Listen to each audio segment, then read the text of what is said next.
भोपाल से प्रस्तुत हैं प्रादेशिक समाचार। नमस्कार, समाचारों के साथ मैं जितेंद्र रघुवंशी। पहले मुख्य समाचार। प्रधानमंत्री ओडिशा की 3 दिवसीय यात्रा पर पहुंचे भुवनेश्वर। कहा, विपक्ष देश को कर रहा है गुमराह। मुख्यमंत्री जर्मनी में निवेशकों के साथ कर रहे हैं चर्चा। फरवरी में होने वाले इन्वेस्टर समिट के लिए देंगे आमंत्रण।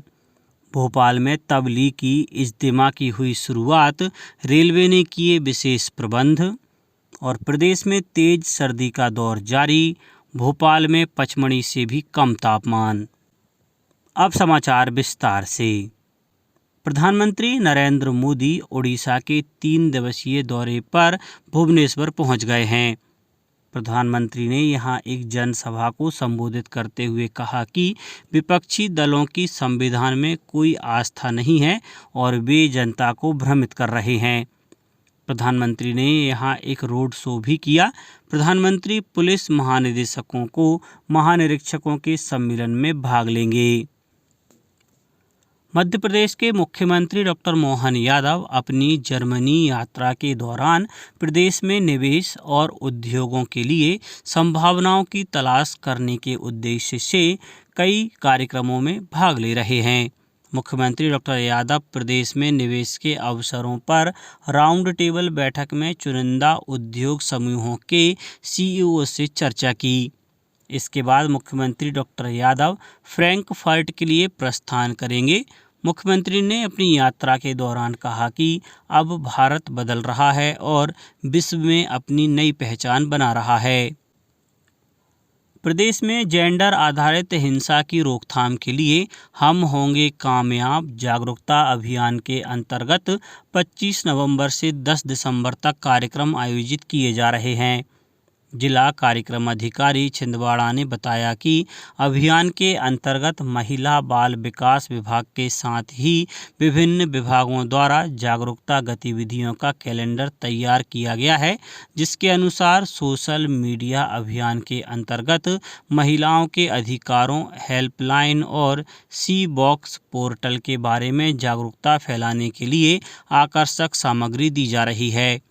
इसी तरह गुना में नारे लेखन जागरूकता रैली के माध्यम से विभिन्न गतिविधियों का आयोजन किया जा रहा है। राघवगढ़ में लेखन और ग्राम रुठियाई में रैली का आयोजन किया गया। देवास जिले में महिला बाल विकास विभाग द्वारा हम होंगे कामयाब पखवाड़ा मनाया जा रहा है। इसके अंतर्गत सोशल मीडिया अभियान संचालित किया गया, जिसके तहत महिलाओं के अधिकारों हेल्पलाइन और SHE बॉक्स पोर्टल के बारे में जागरूकता फैलाने के लिए आकर्षक सामग्री और हैशटैग के साथ सोशल मीडिया द्वारा प्रसार, पॉक्सो, घरेलू हिंसा अधिनियम और बाल विवाह निषेध जैसे प्रमुख कानूनों के प्रचार हेतु ट्वीट, इन्फोग्राफिक्स और ऑडियो विजुअल का उपयोग की गतिविधि आयोजित हुई। भारत निर्वाचन आयोग नई दिल्ली द्वारा मतदाता शिक्षा और मतदान जागरूकता के सर्वोत्तम अभियान के लिए नेशनल मीडिया अवार्ड 2024 प्रदान किए जाएंगे। मीडिया संस्थानों को पुरस्कार 4 श्रेणियों में प्रदान किए जाएंगे। आयोग ने 10 दिसंबर 2024 तक संस्थानों से प्रस्ताव आमंत्रित किए हैं। Print media, electronic television media, electronic radio media और ऑनलाइन इंटरनेट एवं सोशल मीडिया श्रेणियों में पृथक पृथक पुरस्कार दिए जाएंगे। इसके संबंध में मुख्य निर्वाचन पदाधिकारी मध्य प्रदेश की वेबसाइट www.ceomadhyapradesh.nic.in और जनसंपर्क विभाग की वेबसाइट www.mpinfo.org पर जानकारी ली जा सकती है। रेल प्रशासन द्वारा भोपाल में शुरू हुए इज्तिमा के दौरान धर्मावलंबियों की सुविधा के लिए कदम उठाए हैं।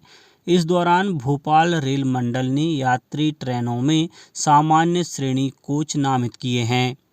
भोपाल इटारसी एक्सप्रेस और भोपाल जोधपुर एक्सप्रेस में 2 और 3 दिसंबर को 1D सामान्य श्रेणी कोच नामित किया गया है। वरिष्ठ मंडल वाणिज्य प्रबंधक सौरभ कटारिया ने बताया कि नामित कोच की यह सुविधा धर्मावलंबियों को आरामदायक यात्रा सुनिश्चित करेगी। भोपाल में फजर की नमाज के बाद आलमी तबलीगी इज्तिमा की शुरुआत हुई। 2 दिसंबर तक चलने वाले इस आयोजन में देश और विदेश से आने वाली कई जमातें शामिल हो रही हैं। ईंटखेड़ी में हो रहे इस आयोजन को सिंगल यूज प्लास्टिक मुक्त बनाया गया है। उत्तर प्रदेश के मुख्यमंत्री योगी आदित्यनाथ ने कहा है कि प्रयागराज महाकुंभ 2025 को और भव्य बनाने के लिए आधुनिक सुविधाओं का विस्तार किया जा रहा है। इस बार 1.5 लाख से अधिक शौचालय, 1.6 लाख टेंट और 400 किलोमीटर में 300 पॉन्टून ब्रिज बनाए जा रहे हैं। मुख्यमंत्री प्रयागराज में आगामी महाकुंभ को सुरक्षित और सुगम बनाने के लिए 238 करोड़ रुपयों की परियोजनाओं का लोकार्पण किया है। उन्होंने कहा कि इस बार प्रयागराज आने वाले संतों और संस्थाओं के लिए ज़्यादा जगह की व्यवस्था की गई है।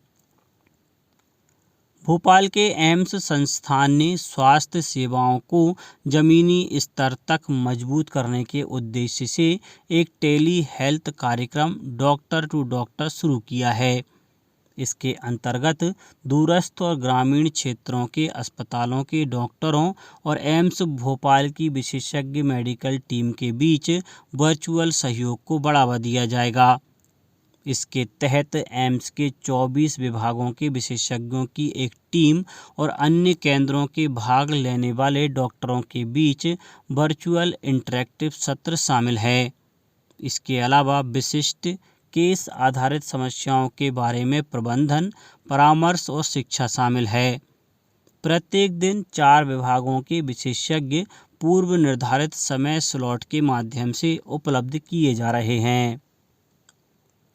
नई दिल्ली के भारत मंडपम में अगले महीने की 6 तारीख को 3 दिवसीय अष्टलक्ष्मी महोत्सव 2024 का आयोजन होने जा रहा है। इस महोत्सव का उद्घाटन प्रधानमंत्री नरेंद्र मोदी करेंगे। इस महोत्सव में पूर्वोत्तर के सभी 8 राज्यों की सांस्कृतिक, प्राकृतिक और कारीगरी संपदा का प्रदर्शन किया जाएगा। नई दिल्ली में प्रेस कॉन्फ्रेंस को संबोधित करते हुए पूर्वोत्तर क्षेत्र विकास मंत्री ज्योतिरादित्य सिंधिया ने कहा कि यह आयोजन पूर्वोत्तर भारत और देश के बाकी हिस्सों के बीच सांस्कृतिक और आर्थिक अंतर को दूर करेगा। अब बात मौसम की। भोपाल सहित प्रदेश भर में तेज सर्दी का दौर शुरू हो गया है। दिन और रात के तापमान में लगातार गिरावट दर्ज की जा रही है।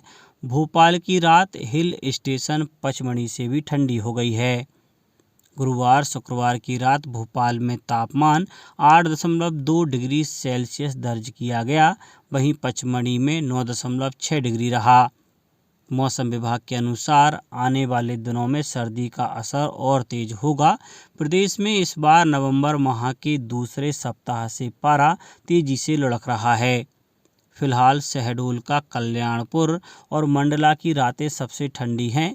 गुरुवार रात में कल्याणपुर में तापमान 6.1 डिग्री और मंडला में 6.5 डिग्री रिकॉर्ड हुआ। अब कुछ समाचार संक्षेप में। खंडवा में सूरजकुंड बस स्टैंड पर दीनदयाल चलित रसोई योजना का शुभारंभ हुआ। इस योजना का उद्देश्य शहरी क्षेत्रों में ज़रूरतमंदों को सस्ता, पौष्टिक और भरपेट भोजन उपलब्ध कराना है। और धार जिले के कलेक्टर एवं जिला निर्वाचन अधिकारी ने बताया कि धार जिले में त्रिस्तरीय पंचायतों के उप निर्वाचन हेतु सभी पदों का निर्वाचन निर्विरोध संपन्न हो गया है। अंत में मुख्य समाचार एक बार फिर। प्रधानमंत्री ओडिशा की 3 दिवसीय यात्रा पर पहुंचे भुवनेश्वर, कहा विपक्ष देश को कर रहा है गुमराह। मुख्यमंत्री जर्मनी में निवेशकों के साथ कर रहे हैं चर्चा, फरवरी में होने वाले इन्वेस्टर समिट के लिए देंगे आमंत्रण। भोपाल में तबलीगी इज्तिमा की हुई शुरुआत, रेलवे ने किए विशेष प्रबंध। और प्रदेश में तेज सर्दी का दौर जारी, भोपाल में पचमढ़ी से भी कम तापमान। आज के इस बुलेटिन में बस इतना ही। नमस्कार।